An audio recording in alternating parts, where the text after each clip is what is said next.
Welcome back, everybody, to another episode of the Transformation Leaders Podcast. I'm Sean Ennis, joined here today by the wonderful, the estimable David Soden. And we're talking about something here that you all should be aware of. I mean, we're big proponents of AI here. We're big proponents of vibe programming. You've seen us talk about it. You've seen what we've done. But this is still very much the Wild Wild West. And there is a lot of people who are trying to take advantage of the excitement around here, as there always is with new things. And we want everyone to be aware of some of these issues and what kind of problems you should be looking out for.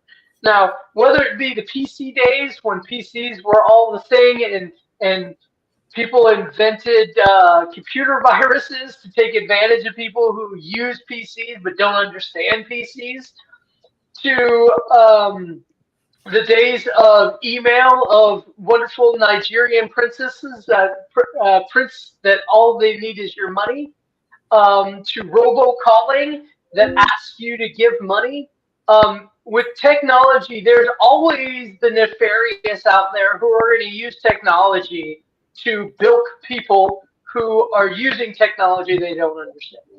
And AI coding is absolutely getting to that junction where there is enough critical mass of people doing things that the bad people out there are going to jump in and try to steal money or try to steal your code. So, one of these David found and wants to take us through today. So, David, can you walk us through what triggered this in your mind? Yeah, so there's an article that I had caught online. Let me go ahead and add this so that everybody can see it. So I caught this article on DevTO, and this is a blockchain developer. This guy does cryptographic type of technologies. Heavy proponent of AI, uses Cursor, the IDE, super popular.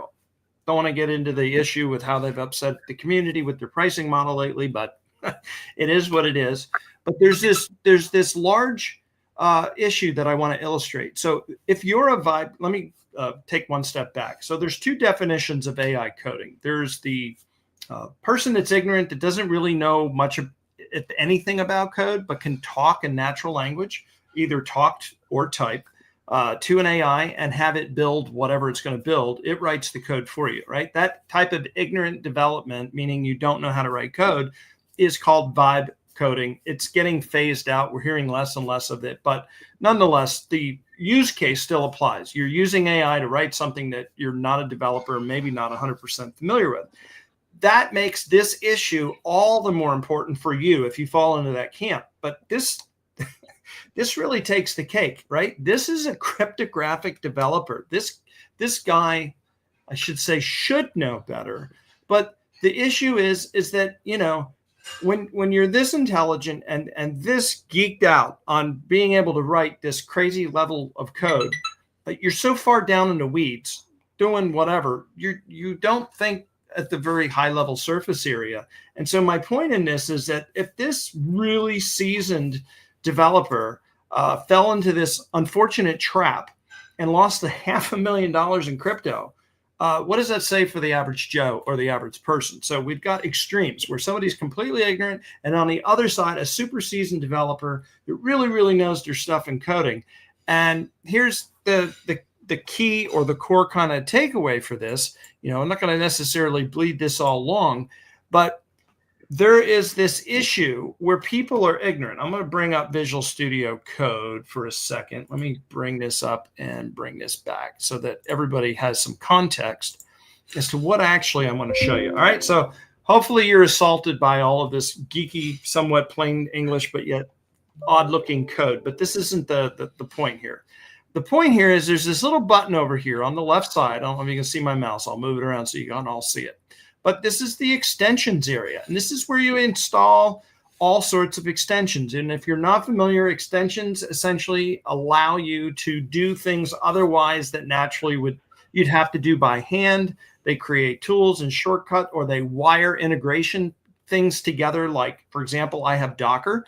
Docker brings in the integration with my Docker desktop, does a lot of different things. Otherwise, I'd have to write additional code. So it does some heavy lifting. Anyway, there's value in extensions. And the key part, this is if you take nothing away from today's podcast, just remember this. Visual Studio Code uses the marketplace by Microsoft, controlled by Microsoft. Microsoft's huge. They run the show here. And as a result of that, they have a vetting process, a security process in place to vet. This doesn't mean it's perfect. This doesn't mean you're not going to get nefarious code, but the chances of getting it on Visual Studio Code's marketplace are way less. I'll give you a good example. You will more likely get junk, crap, dangerous code on an Android, the Google Play Store, than you will on Apple's ecosystem. It's a fact. People know it for years. Apple touts it, that how safe their code is, how safe whatever. It doesn't mean Apple's still not at risk and vulnerable, but your chances as a consumer, as a user, are much better, much safer in Apple than you are on Android. And just recently, because of all of that Wild West mentality, that flexibility, Android, through their Pixel phones that they're now developing and all of the different, I think it's Android 17 and 16, they've revamped their security and they're redoing the store because it's just getting insane with all of this AI. Now, let me cut over to those of you that like to use different tools like Cursor, like Windsurf. And just this week or last week, anyway, somewhere around a weekish, Amazon just came out with this new IDE, which is another fork of Visual Studio Code.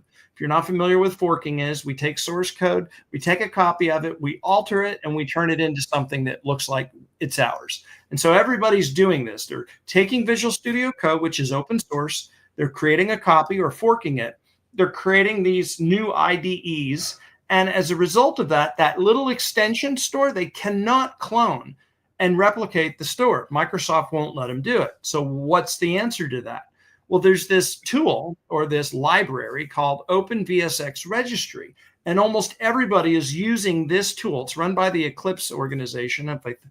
If I trace Eclipse back, at one point I thought Sun Microsystems bought them out. And anyway, I don't remember. But the Eclipse team is a lot smaller. This is akin to the old days of the Google Play Store. And the Visual Studio Code is more like, again, that Apple App Store. And so it looks the same. Users are ignorant. They think, oh, and here's the worst part, guys. If you have Visual Studio Code and you're moving over to one of these exciting technologies, it's helpful when you first install this Kira or this Cursor or this Windsurf, and it detects your Visual Studio Code installation and says, hey, do you want me to go bring across these extensions for you and automatically install them? And you're like, oh, of course, yes, please do, because you want to work the way you've always worked. It's a comfort thing. You don't give a second thought to know is the mapping really the original extension that is on the other store? And so that's really the point of this podcast. They're two separate stores. The Cursor, the IDE to the technology is fine. It's not necessarily the risk. The risk is this store, the extension. So you're going to have to go and take that extra step, go above and beyond to go look at these extensions, make sure the source is who you think it is. And so what happened is this developer downloaded an extension, and it had like one innocent line of code. And I don't know if it's in the article. There was an accompanying YouTube video that went along with this that I also watched. But essentially, it only had a couple of lines of code. And what it did is it downloaded a simple executable file, and it executed that file, which then installed a backdoor, a keylogger, allowed the nefarious team or individual, whoever's behind the extension, to go ahead and download it. And then it executed. And then I don't know if anybody's used remote assistance or ever had technical support remotely control your machine.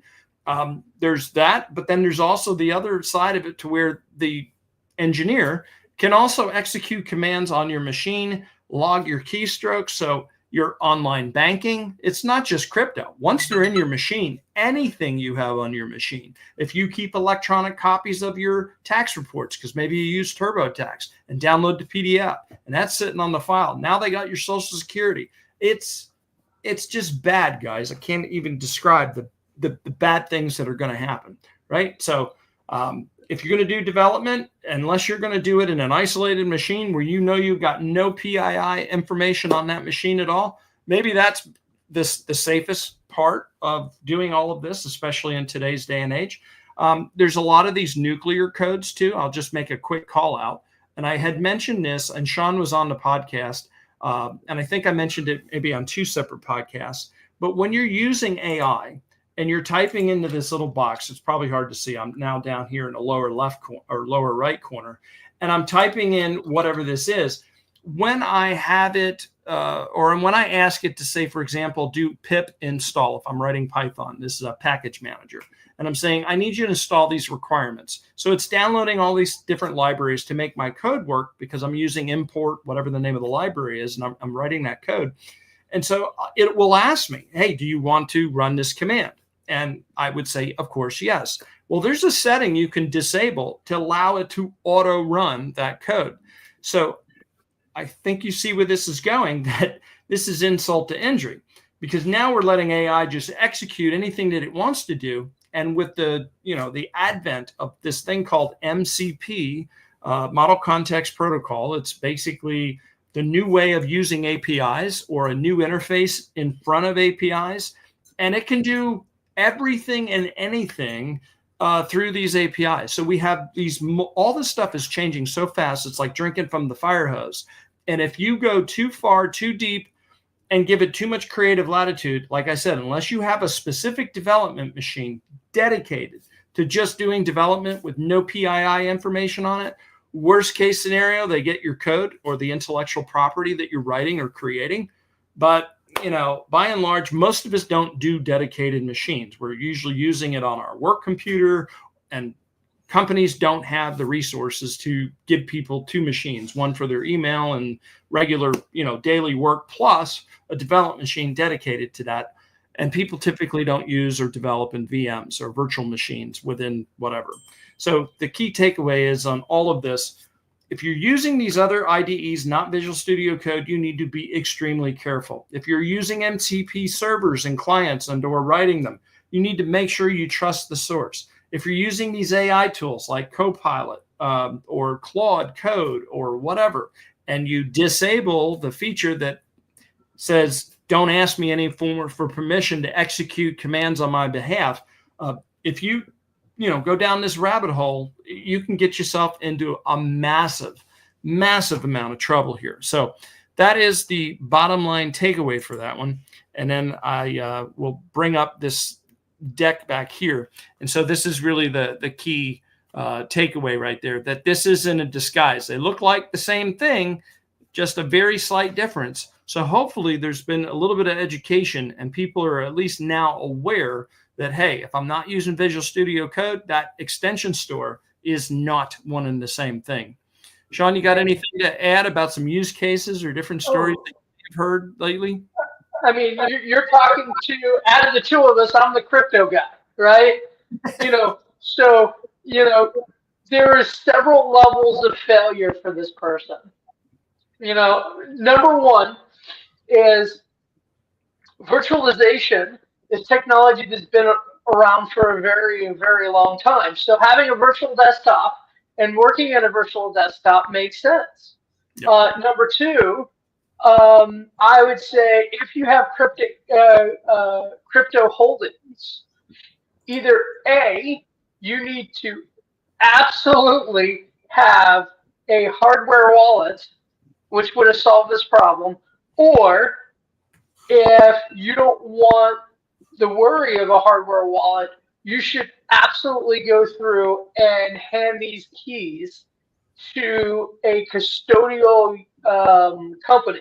Now, getting a little crypto and off topic here, recently Coinbase was using a CX provider, and that CX provider leaked all the account information and contact and address information, which has led to people being blackmailed to being, because they know how much crypto holdings that they have.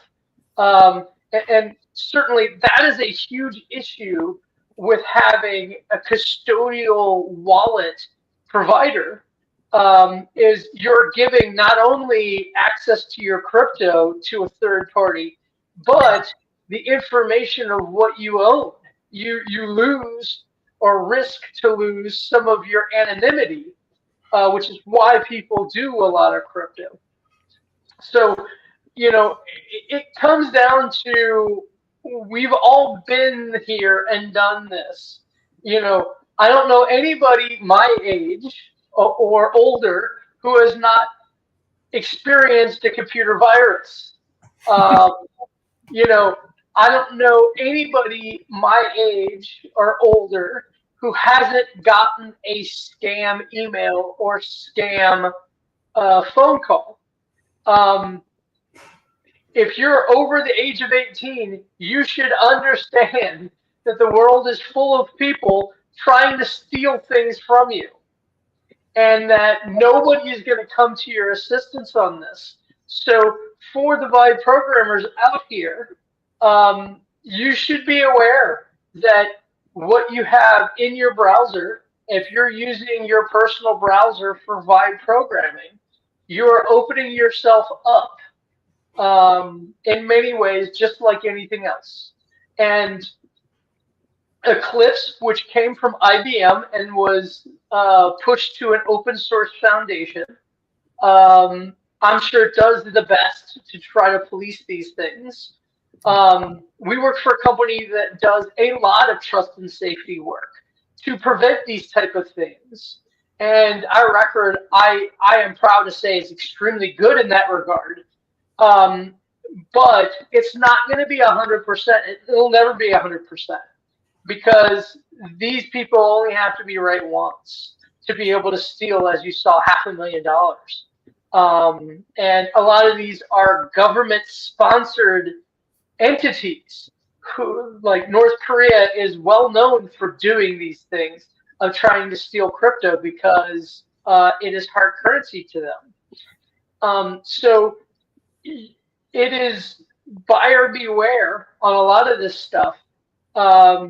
If things are being incredibly convenient for you, then you should immediately be wary from a security perspective. I like to segregate my professional life and personal life and have separate PCs for that. I like using virtualization.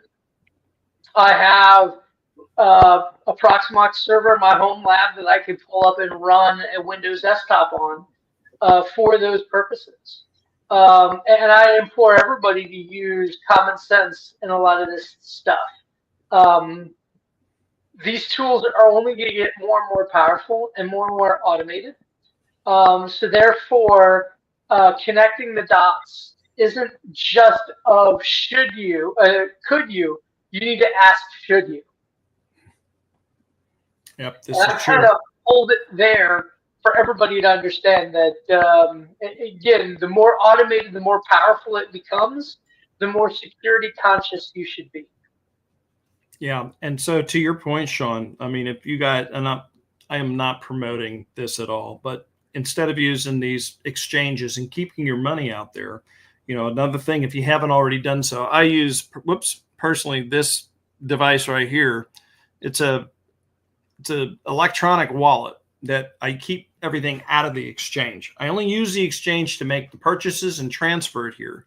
And then after I've done holding it and I want to sell it, then I move it out of here, go back to the exchange, sell it there, and then either exchange it for something else and or to do whatever. But a lot of it, if it's actually doing the exchange, you can do it here within the device itself. And the nice thing about it is you keep it off of the exchange. I could technically lose this along with my, I think it's 26 seed phrases or something, buy another digital wallet, put in my restoration key phrase in here, and I can get all of my crypto back. Unlike if in the physical world, if I had $1,000 in my wallet, lose my wallet, the cashes in the wallet, well, it's all gone. It's like keeping your money in the exchange.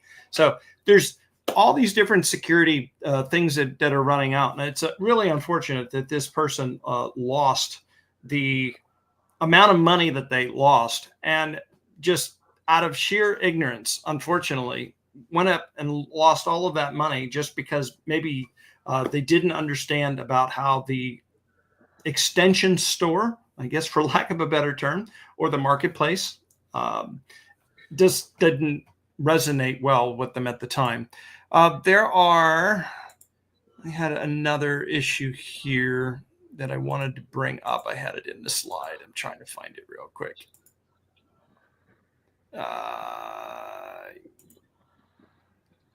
Yep. Okay. Yep, we already had talked about it. All right. So that was the virtualization part. On a separate side note, one of the things that I wanted to bring up to everybody, since we have your attention, just as something that we had launched recently, we have a brand new website that we have launched for you guys. You can come over here to the Listen Now button, which will bring you all the way down to the latest episodes. These are the top, most recent 6 episodes that'll show up here. And so this is the show right now. You click here, it'll take you over into the YouTube channel where you'll watch it as it streams live. If you want to see all of the episodes, you just click on the episode button up here at the top. Or rather, let's see here, all episodes, and that'll take you over into the dedicated YouTube channel for all of that.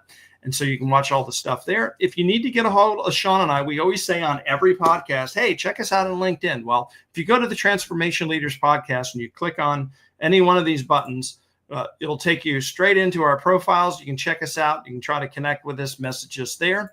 Or you can come all the way down here or click here in the top where it says contact. And you can click and put your information in here, and this email that you send through this form will go to both Sean and I's inbox, and we'll both be able to see it at the same time. So quick and simple site. Hopefully it's a little bit easier to navigate and use, but I don't have much else other than just wanted to bring this. It's kind of a short and sweet podcast today, but it's so important because of the risk level that's there. So hopefully you guys got a lot of value out of that. Sean, anything that you want to add? Yeah, I mean, again, I think it's incredibly valuable for everybody to remember. The more powerful the capability that you're working with, like vibe programming, the more wary you should be on security. That it is good hygiene to be wary the more powerful the technology is. Whether it be email, as we talked about, whether or not, voice AI, and certainly generative AI now, and vibe programming. So I think it's an important lesson for everyone to learn that be wary. And I know we're very pro AI, and we talk about all the wonderful things, but want to balance that to understand that safety is the most important thing. It doesn't matter how fast you move. Sean, you still there? Your video froze up. Oh, did I lose you? No, your audio's there, but your video's frozen. So didn't know if we lost you there. A little pause. Can you hear me now? Yep, I can hear you just fine, but unfortunately your video got completely frozen on us. But nonetheless, like I said, it was a short and sweet show. So if you need to get a hold of us, you can check us out on the Transformation Leaders podcast and reach out to Sean and I. That's it for this edition. We will see you next week. So we're here every Wednesday, and that's 12 o'clock Eastern time. And that's it. We'll see you in the next show. Have a great day, everybody. Bye-bye. Thanks, everyone.